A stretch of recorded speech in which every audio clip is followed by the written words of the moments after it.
Bonjour. Vous avez échangé avec la Première ministre Elisabeth Borne en début de semaine et selon le journal Le Parisien, elle vous aurait dit qu'elle était prête à supprimer cet article 3, à le mettre dans une circulaire. Est-ce que vous confirmez? Et si oui, dans quelles circonstances elle pourrait le faire? Est-ce qu'elle vous a Non, donné ça des n'est pas ce qu'elle m'a dit. Il faut être très clair, précis.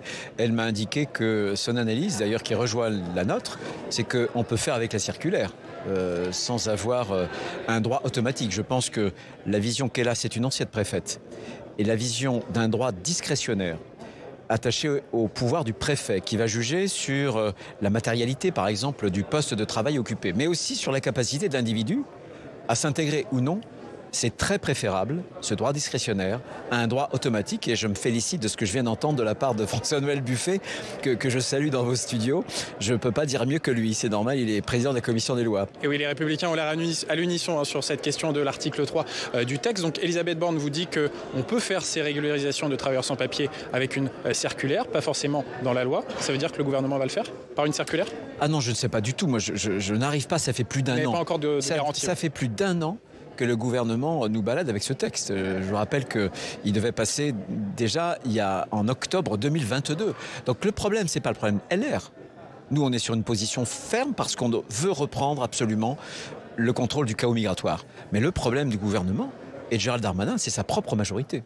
C'est sa propre majorité. Et l'article 3, en réalité, qui crée un formidable appel d'air, a été mis dans ce texte-là uniquement pour faire reset à l'aile gauche de la majorité. Moi, c'est pas mon problème. Moi, ce que je veux, c'est être utile à la France et aux Français et contribuer à maîtriser justement les flux migratoires qu'on ne maîtrise plus du tout.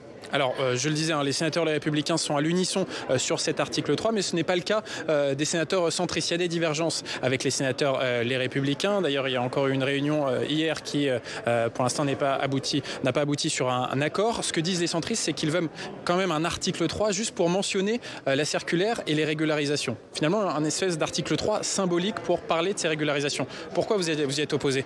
Tout simplement parce que où c'est de l'ordre réglementaire, ça n'a rien à faire dans un texte de loi. Je vous rappelle que nous, on a des irrecevabilités quand on fait des amendements, l'article 40, l'article 41, l'article 45, où les sénateurs ne peuvent pas apporter des amendements à une loi parce que, précisément, c'est par exemple du domaine réglementaire. Si c'est du domaine réglementaire, qu'est-ce que ça vient faire dans la loi?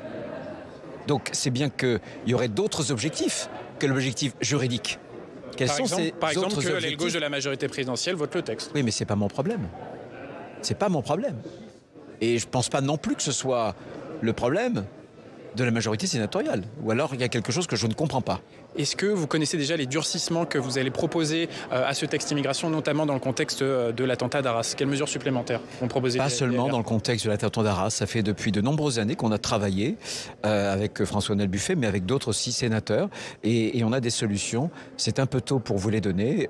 Ça fait des semaines qu'on y travaille. Et ces solutions, ces propositions, on les a et nous les présenterons. En quelques mots, vraiment pour finir, Gérald Darmanin organise un repas avec les sénateurs de la Commission des lois demain pour parler de cette loi immigration. Vous avez demandé aux sénateurs vous avez demandé aux sénateurs LR de ne pas y aller. Pour quelle raison? Tout simplement parce que je considère que à quelques jours de l'examen d'un texte, il y a un certain nombre de règles. Et je pense que quand on est le Parlement, le texte, on doit en délibérer au Parlement. Et certainement pas autour d'une bonne table sous les décors lambrissés des ministères de la République. Merci beaucoup.